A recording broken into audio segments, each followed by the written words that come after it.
भाई भिखारिस्तान को जो इंडिया ने पेला है ना, मजा आ गया। और मुझे हंसी भी इस बात पे आती है, इन्होंने ये पंगा भी हमसे तब लिया जब हमारा देश पूरी दुनिया में फायर पावर इंडेक्स में नंबर 4 पे आ गया है। मतलब अगर पाकिस्तानी मीडिया फेक न्यूज की जगह पे इनको यही बता देती तो इनकी पैंट पहले ही गीली हो जाती। और पाकिस्तान के पास लिटरली कोई जवाब नहीं था हमारी मिसाइल्स का, स्पेशली उनकी फटी थी ब्रह्मोस मिसाइल से, लेकिन हमारे S-400 के पास उनकी हर मिसाइल का जवाब था।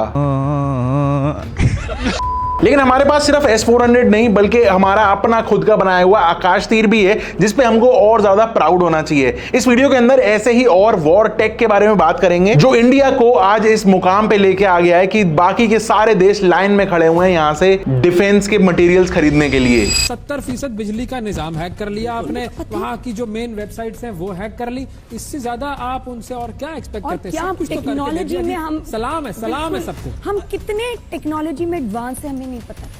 तो इस वीडियो में मैं पूरा डिटेल में इंडिया एंड भिखारिस्तान मतलब पाकिस्तान के पूरे डिटेल्ड वॉर टेक के बारे में बताने जा रहा हूं, क्योंकि 1947 में वर्ल्ड वॉर 2 के बाद दोनों देश एक जगह एक तरह से दोनों एक साथ स्टार्ट हुए थे। दोनों ही देशों के पास वर्ल्ड वॉर 2 एरा के पुराने मिलिट्री गियर थे, वही पुराने जमाने की rifles, Sherman tanks and piston engine aircraft. लेकिन यहां से इंडिया ने अपनी एक टेक सेल्फ रिलायंस की जर्नी स्टार्ट करी, वहीं पे पाकिस्तान ने एक दूसरा मेथड अपनाया, एड लो और ऐश करो। एकदम इन्होंने वक्त बदल दिया, बात बदल दी।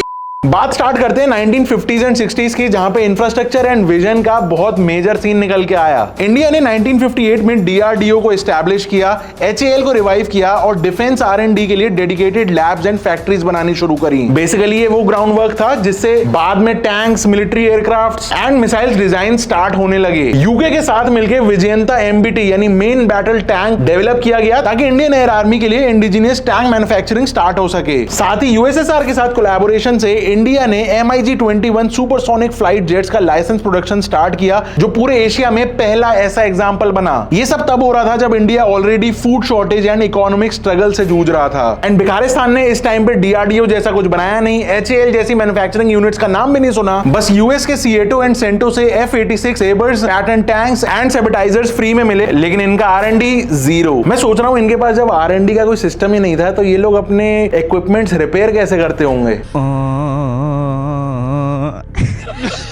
थोड़ा सा और आगे बढ़े तो फेज आता है 1962 से 71, जो इंडिया के लिए एक ट्विस्टिंग टर्न था। 1962 में चाइना से बहुत बुरी हार मिली भारत को, लेकिन ये हमारे लिए एक वेकअप कॉल था एंड भारत ने इससे भी बहुत कुछ सीख लिया, क्योंकि इसके बाद भारत ने खुद से टेक डेवलपमेंट पे फोकस और ज्यादा तेज कर दिया। आर्मी के लिए better communications, high altitude weapons and light logistics के ऊपर बहुत ज्यादा काम करना स्टार्ट कर दिया। फिर आता है 1965, जिसमें इंडिया पाक की वॉर में हमने पाकिस के पैटर्न टैंक्स की हवा निकाल दी जो उनको भीख में मिले थे। इंडिया के पास थे सेंचुरियन टैंक्स एंड हमारी टैक्टिकल प्लानिंग ने पाकिस्तानी आर्मर को ऐसे तोड़ दिया कि आज भी पंजाब में पैटर्न नगर में उनके उन टैंक्स का कबाड़ खाना हम म्यूजियम में सजाते हैं, वो भी टिकट लगा के। बिलीव करोगे हमारी चैड इंदिरा गांधी जी ने उस जगह का नाम ही पैटर्न नगर रख दिया है। यहां से कुछ साल आगे चलें तो 1971 में भी टेक एंड टैक्टिक्स ने इंडिया का ही साथ दिया। इंडियन नेवी ने INS विक्रांत से बे ऑफ बंगाल में ब्लॉकेड लगाकर ईस्ट पाकिस्तान, जो कि अब बांग्लादेश है, इसके कोस्टल एक्सेस को ही काट दिया। यहां तक कि इंडियन एयरफोर्स ने MiG-21 एंड हंटर्स की मदद से पाकिस्तान के एयरफील्ड्स को भी न्यूट्रलाइज कर दिया। वहीं पाकिस्तान के पास ना ही कोई अपना एयरक्राफ्ट बनाने का सेटअप था, ना ही रिपेयर करने का। एक तरह से कह सकते हैं पाकिस्तान की लड़ाई में जेट से ज्यादा दुआ चल रही थी। इस टाइम दुनिया ने देखा कि लिमिटेड लेकिन स्वदेशी वॉर टेक के साथ इंडिया ने पाकिस्तान का कैसे काटा, दो हिस्सों में बांट दिया। और मजे की बात तो यह है कि पाकिस्तान आर्मी ने भी ये प्रूव कर दिया कि अगर अच्छे से मोटिवेट किया जाए तो 93,000 की आर्मी भी सरेंडर करना कोई बड़ी बात नहीं है।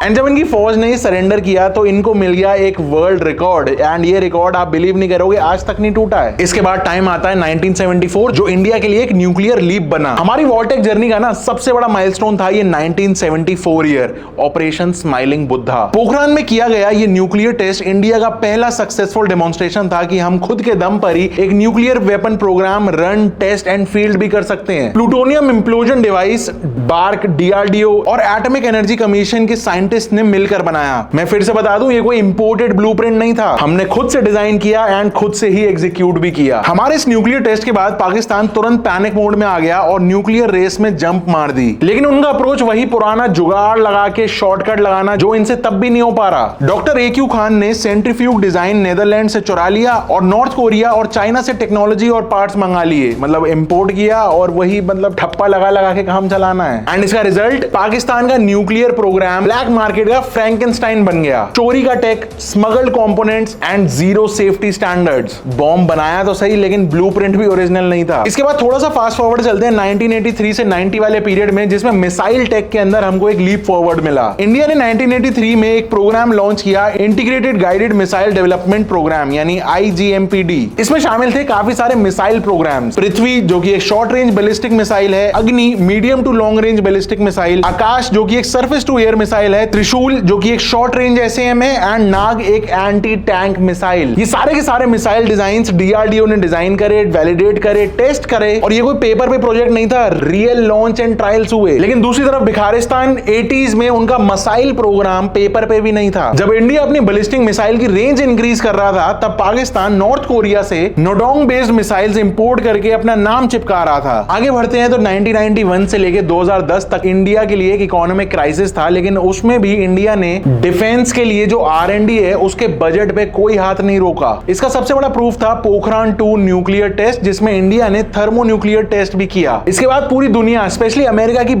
शुरू हो गई एंड उसका आज भी यही रोना है कि इसने सैंक्शंस लगाए, लेकिन इंडिया ने इसमें भी एक अपॉर्चुनिटी ढूंढ ली। लेकिन पाकिस्तान ने ठीक 17 दिन के बाद छगाई में 5 न्यूक्लियर एक्सप्लोजन्स किए, जिसका स्ट्रेटेजिक मैसेजिंग बहुत ज्यादा स्ट्रॉन्ग था। यहाँ ये मानना पड़ेगा कि पाकिस्तान ने एटलीस्ट ऑपरेशनल न्यूक्लियर थ्रेशोल्ड तक पहुंचने तक की तो कामयाबी हासिल कर ली थी। इस पोखरान के इंसिडेंट के बाद इंडिया ने रशिया के साथ मिलकर ब्रह्मोस क्रूज मिसाइल के ऊपर काम करना स्टार्ट करा एंड ये दुनिया का पहला सुपरसोनिक क्रूज मिसाइल बन गया, जो मैक 2.8 की स्पीड और पिन पॉइंट स्ट्राइक करता था, बिल्कुल 100% एक्यूरेसी के साथ। इस टाइम पे अगर पाकिस्तान में देखें क्या हो रहा था, तो वहां पे उन्होंने एक बाबर मिसाइल निकाली थी। ये एक सबसोनिक मिसाइल थी जिसका डिजाइन टोमाहॉक से इंस्पायर था और नॉर्थ कोरिया के हवासोंग 7 टेक का एक फ्लेवर भी था। अब बात करते हैं थोड़े फाइटर जेट्स की, हमारा तेजस वर्सेस इनका चाइनीज JF-17। इंडिया ने इस दौरान अपना खुद का लाइट कॉम्बैक्ट एयरक्राफ्ट बनाया, तेजस, अंडर HAL एंड ADA। ये एक मॉडर्न जेट है with fly by wire system, glass cockpit and composite airframe. वहीं पे पाकिस्तान ने चाइना के साथ मिलकर JF-17 थंडर बनाया। बेस डिजाइन इस एयरक्राफ्ट का चेंगडू FC-1 है, जिसका इंजन रशियन RD-93 है। लेकिन यह भी सच है कि पाकिस्तान एरोनॉटिकल कॉम्प्लेक्स यानी PAC ने इसकी assembly, maintenance and upgrade cycle में अपनी फुल कैपेबिलिटी दिखा दी। इसके बाद समय आता है 2011 यानी मॉडर्न वॉरफेयर, जहां पे drones, missile, cyber, navy and space जैसी टेक्नोलॉजीज यहां पे आ गई। आज की डेट में तो AI भी यूज हो रहे हैं और इस दौरान पाकिस्तान वो बस चाइना की शॉपिंग लिस्ट पकड़ के बैठा रहा। सिर्फ रशिया ही नहीं बल्कि इजराइल के साथ भी इंडिया ने मिल के बैराक 8 मिसाइल बनाई। ये सिस्टम एनिमी मिसाइल्स को ट्रैक करके हवा में ही गिरा देता है। इसके बाद बात करते हैं थोड़े ड्रोन टेक की। इंडिया ने ड्रोन टेक के अंदर फुल तेजी से काम किया। हमने डिजाइन किया प्रचंड अटैक हेलीकॉप्टर। बहुत सारे स्टार्टअप्स भी आए, जैसे idea force and new space ने कैमिकाजे एंड स्वार्म ड्रोन्स बनाए। ये वो ड्रोन्स होते हैं